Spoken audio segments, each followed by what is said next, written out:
दोस्तों आप सभी को द मौर्य एफटी क्लासेस की तरफ से दिवाली की हार्दिक शुभकामनाएं। नमस्कार दोस्तों, my name is Rinku Maurya and welcome to the Maurya FT classes.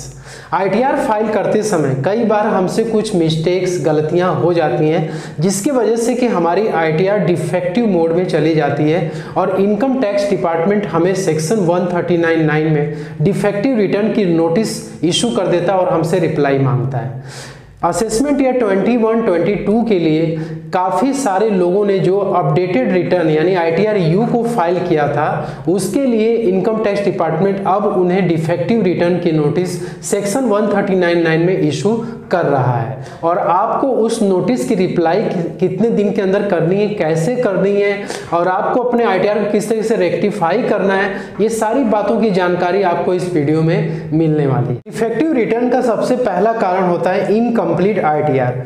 ITR में कई सारे स्टेटमेंट, एनेक्सर्स, शेड्यूल्स दिए होते हैं जो आपको आईटीआर फाइल करते समय फिलअप करने पड़ते हैं। जैसे कि मान लीजिए कि आप अपने आईटीआर में 80G यानी कि डोनेशन का आप क्लेम ले रहे हैं, तो वहाँ पे आपको 80G का एक कंप्लीट एनेक्सर्स फिलअप करना होता है। उसमें आपने किस ट्रस्ट को या ऑर्गेनाइजेशन को आपने डोनेट किया है, उसका पैन नंबर, उसका नाम, अमाउंट, डेट, ये सब आपको डिटेल्स देनी पड़ती है। लेकिन आपने इसे छोड़ दिया, आप इसको भूल से आपने अपडेट नहीं किया या अपडेट किया तो आपने गलत अपडेट कर दिया, तो इसके वजह से आपकी आईटीआर जो है डिफेक्टिव मोड में जा सकती है। पॉइंट नंबर 2 होता है मिसिंग टैक्स इंफॉर्मेशन। मतलब कि आपने जो टैक्स का पेमेंट इंटरेस्ट के साथ किया है, लेकिन आप जब उसका शेड्यूल अपडेट करने के लिए जाते हैं तो वहां पे आपसे कुछ मिस्टेक हो जाती है। टैक्स का पेमेंट करने के बाद आपको टैक्स पेड वाले ऑप्शन में आना होता है यहाँ पे, और यहाँ पे आपको क्लिक करना होता है और इसमें आपको एक शेड्यूल दी होती है जो कि आपको अपडेट करना पड़ता है।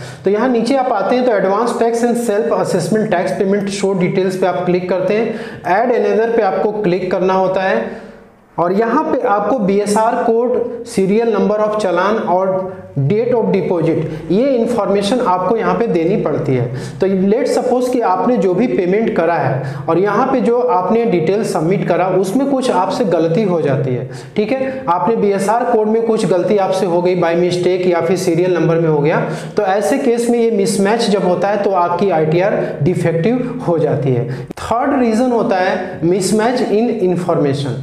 आईटीआर में जो आपका टैक्स पेबल का अमाउंट आ रहा है और जो आपने टैक्स पे किया, दोनों में मिसमैच हो जाता है। मतलब इसका सीधा ये हुआ कि आपका जो भी टैक्स बन रहा था आपने उसे कंप्लीटली पे नहीं किया, कुछ अमाउंट आपने पे कर दिया और उसको आपने अपडेट किया, फिर आपने आईटीआर को फाइल कर दी।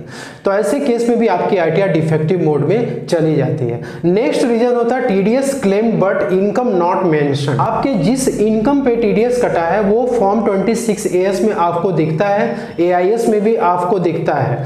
तो आप जब आईटीआर फाइल करते हैं तो आपको वो इनकम अपने आईटीआर में जरूर शो करनी है जिसपे कि टीडीएस कटा है। कई लोग क्या करते हैं, बस टीडीएस का रिफंड क्लेम करने के लिए वो इनकम रिपोर्ट नहीं करते हैं, तो ऐसे केस में भी आपको डिफेक्टिव रिटर्न की नोटिस आ जाती है।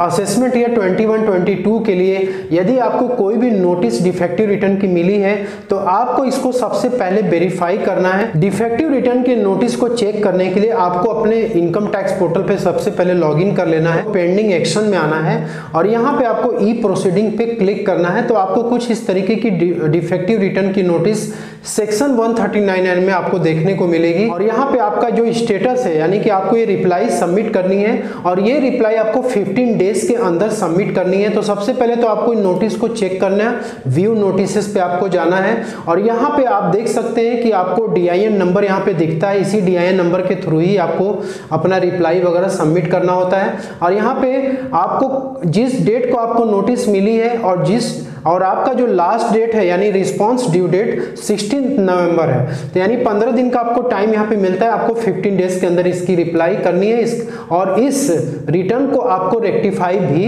करना है। तो आपको यहाँ पे सबमिट रिस्पांस पे क्लिक करना है। आपको इस नोटिस का रीजन भी देखना है, किस रीजन की वजह से नोटिस इशू की गई है। सबमिट रिस्पांस पे आप क्लिक करेंगे तो यहाँ पे देख सकते हैं आपके नोटिस की सारी डिटेल्स आपको यहाँ देखने को मिलती है। तो यहाँ पे आपके आईटीआर में जो भी एरर आइडेंटिफाई किया गया है, जो भी डिफेक्ट आइडेंटिफाई किया है, उसकी डिटेल्स आपको यहाँ पे दिखती है।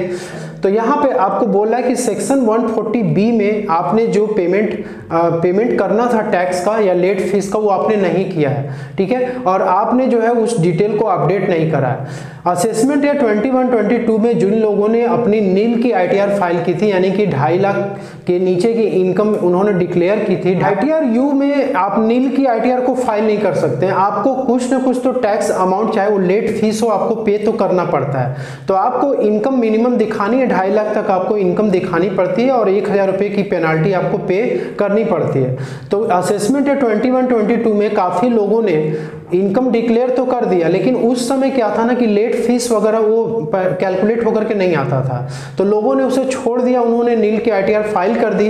अब उन लोगों को ये डिफेक्टिव रिटर्न की notice income tax department send कर रहा है। तो यहाँ पे आपको क्या करना है, आपने जो गलती की है आप उससे एग्री करते हैं तो आपको एग्री पे क्लिक करना है, ठीक है, और आप डिसएग्री करते हैं तो भी आपको प्रॉपर रीजन उसका देना पड़ेगा कि किस रीजन से आप इसको डिसएग्री कर रहे हैं। तो यहाँ पे जो भी आपके रीजन होंगे आप यहाँ पे मेंशन कर देंगे। यदि आप इससे एग्री करते हैं तो आपको एग्री करते समय ऑफलाइन यूटिलिटी का आपको हेल्प यहाँ पे लेना पड़ता है। एक्सेल यूटिलिटी आपको डाउनलोड करने के लिए आपको इनकम टैक्स पोर्टल पे आना है और यहाँ पे डाउनलोड वाले सेक्शन में आप आएंगे।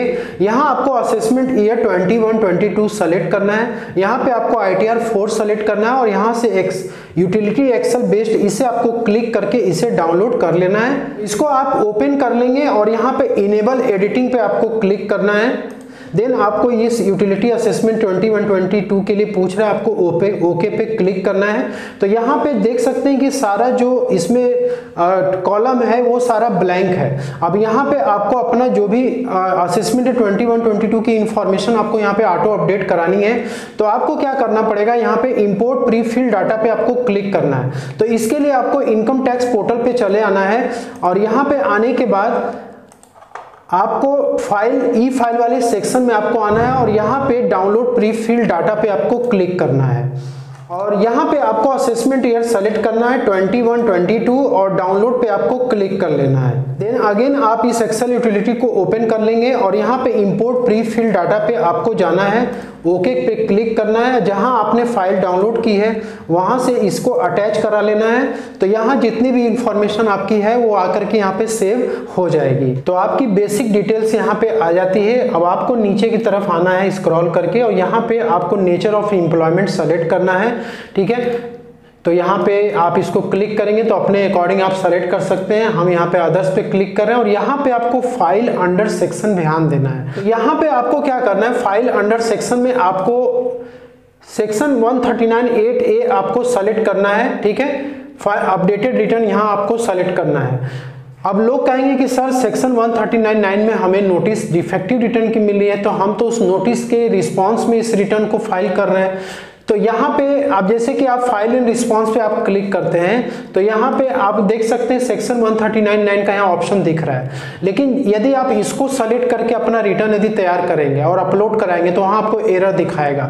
जैसे यहाँ पे आप देख सकते हैं जब आप नोटिस की डिटेल जब आपने यहाँ पे ओपन करी थी तो यहाँ पे आपको एरर दिखाया था कि आपके ITR में क्या एरर है और यहाँ पे आपको प्रोबेबल सोल्यूशन दिखा रहा है। The correction of this defect has to be made by filing a corrected return. यहाँ पे आपको बोला कि आपको अपने रिटर्न को करेक्ट करना है। तो करेक्ट करने के लिए यानी कि आपको फिर से अपना रिटर्न जो है सही तरीके से फाइल करना है। तो इसलिए आपको यहाँ पे फाइल अंडर सेक्शन 139(8)A आपको क्लिक करना है और यहाँ पे आपको रिसिप्ट नंबर और date of filing the original return यहाँ आपको पूछ रहा है। तो यहाँ आपको कुछ भी इंटर नहीं करना क्योंकि हम ओरिजिनल रिटर्न की डेट यहाँ पे क्यों डालेंगे, हमने तो ओरिजिनल रिटर्न फाइल करी ही नहीं, हमने तो अपडेटेड रिटर्न फाइल किया है। तो इसलिए ये डिटेल्स आपको इंटर नहीं करना है। और यहाँ पे आप नीचे की तरफ आएंगे BAC आपको नो ही रखना है। बाकी ये सारी डिटेल्स जैसे आप करते हैं वैसे ही आपको यहाँ पे कर लेना है। बाकी आपकी जो इनकम है वो तो ऑलरेडी इसमें आ जाएगी और जो इनकम आपकी नहीं आ रही है जैसे कि यहाँ पे बिजनेस प्रोफेशन की जो इनकम है वो आपकी यदि नहीं आ रही तो आप यहाँ पे सिंपली अपनी इनकम जो है यहाँ पे डिक्लेयर कर देंगे, ठीक है। और यहाँ पे आप सारी चीजें को चेक करने के बाद पार्ट A में, ठीक है, आप इसको चेक कर लेंगे। फिर पार्ट A जनरल इंफॉर्मेशन में आपको ध्यान देना देना है। यहाँ पे आपको वेदर रिटर्न प्रीवियसली फाइल्ड यहाँ पे आपको नो रखना है, ठीक है। इसके बाद are you eligible following updated return यहाँ पे यस करना है आपको। और यहाँ पे रीजन फॉर फाइलिंग और अपडेटेड रिटर्न यहाँ पे रीजन पूछ रहा है, तो आपको इनकम नॉट रिपोर्टेड करेक्टली पे आपको क्लिक करना है। मतलब आपने पहले फाइल करा था लेकिन वहाँ पे इनकम करेक्टली रिपोर्ट नहीं किया, तो इसकी वजह से आप जो है अब जो रिटर्न फाइल करें उसमें आप अपनी इनकम को करेक्टली शो कर रहे हैं, ठीक है। बिजनेस प्रोफेशन के यदि आपकी कोई इनकम होगी तो यहाँ पे आप उसकी पूरी डिटेल वगैरह आप यहाँ पे इंटर कर देंगे, ठीक। इसके बाद टीडीएस वगैरह आपका जो भी हो तो यहाँ पे ऑटो पॉपुलेट होकर के डिटेल्स आ जाता है। आपको यहाँ पे इनकम टैक्स यानी कि कोई भी आपने पहले से self assessment tax, advance tax pay किया तो उसकी डिटेल आपको यहाँ पे BSR code, date of deposit ये सब इंटर कर देना है, ठीक है। टीसीएस वगैरह की डिटेल होगी तो आपको कर लेना।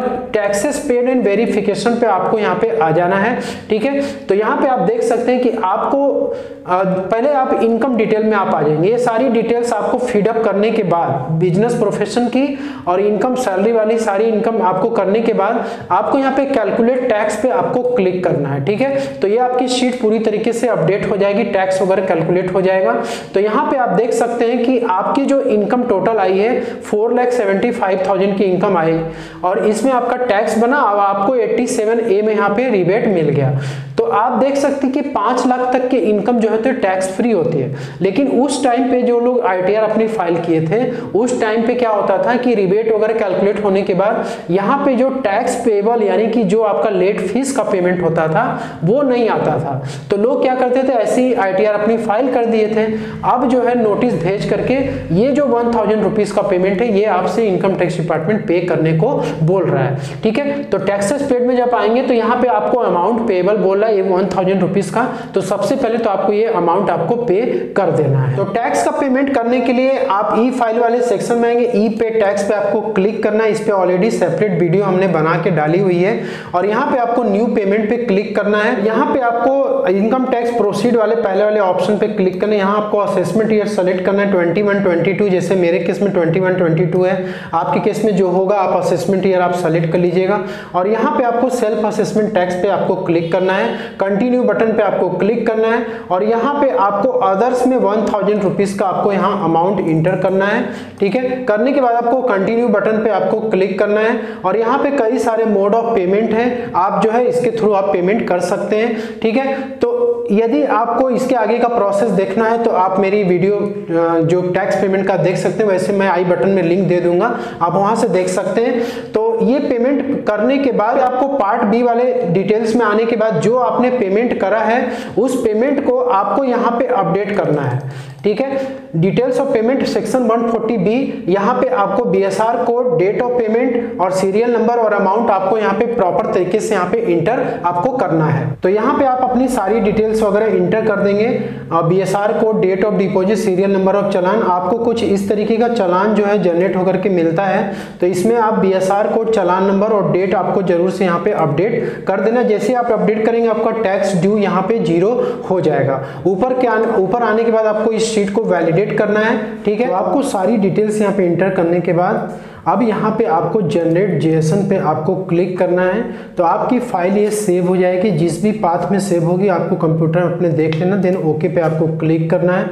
अगेन आपको इनकम टैक्स के पोर्टल पे चले आना है। तो यहाँ पे आपको पेंडिंग एक्शंस में इस प्रोसीडिंग्स पे क्लिक करना है। तो आपके सामने नोटिस ओपन हो जाएगी, देन व्यू नोटिसेस पे आपको क्लिक करना है, देन आपको सबमिट रिस्पॉन्स पे क्लिक करना है और यहाँ पे आपको एग्री पे क्लिक करना है और यहाँ पे ऑफलाइन यूटिलिटी और यहाँ से आपको वो आईटीआर सेलेक्ट करना है जो आपने अभी तैयार किया था एक्सेल यूटिलिटी में और यहाँ पे आपको फाइल को अटैच कर लेना है और यहाँ पे आपको इस बॉक्स को चेक करना है। और ध्यान रहे कि आप जब एक बार इसको चेक करके सबमिट करेंगे तो फिर आप इसको मॉडिफाई नहीं कर पाएंगे, इसलिए आपको अपनी डिटेल्स एक बार प्रॉपर तरीके से वेरीफाई करनी है।